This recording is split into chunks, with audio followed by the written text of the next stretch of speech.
Hello guys. So இன்றைக்கி பார்த்தீங்கன்னா என்னோடய ஹஸ்பண்டோட கசின் வீட்டுக்கு தான் நம்ம போக போகிறோம். ஸோ ஆட்டோ வந்துருச்சு. ஸோ ஆட்டோவில் ஏறிட்டு அவங்க வீட்டுக்கு வந்து நம்ம போயாச்சு. அங்கே பார்த்தீங்கன்னா வந்த உடனே அபிக்குட்டி எடுத்துகிட்டு குடுக்குடுன்னு உள்ளே ஓடிட்டாங்க. ஸோ எங்களுக்காக இன்னொரு ஆள் வாசல் வெயிட் பண்ணிகிட்ருக்காங்க. பார்த்தீங்களா, புது ட்ரெஸ் எல்லாம் போட்டு. இவங்களோட பேர் பார்த்தீங்கன்னா பிங்கி. ஸோ இன்னும் 2 நாளையும் காட்டுறேன். ஸோ இவங்களோட பேர் எனக்கு தெரியல, ஆனால் இது வந்து டேஷ் டாக் சொல்லுவாங்க.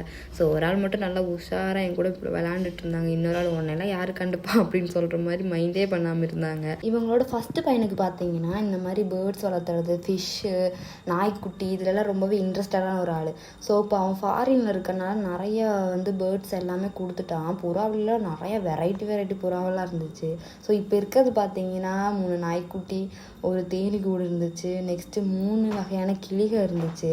ஸோ இது பேரில் என்னன்னு தெரியல. ஸோ உங்களுக்கு தெரிஞ்ச மறக்காமல் கமெண்ட்டில் சொல்லுங்கள். என்னோட ஆப்போசிட் வீடு பார்த்தீங்கன்னா ஆக்டர் மீரா ஜாஸ்மினோட வீடு. ஸோ இவங்க வந்து வேறு யாருக்கோ கொடுத்துட்டாங்க, அதனால் உள்ளே போக முடியல. உள்ளே அழகாக ஒரு க்யூட்டான ஒரு குளமெல்லாம் இருக்குது.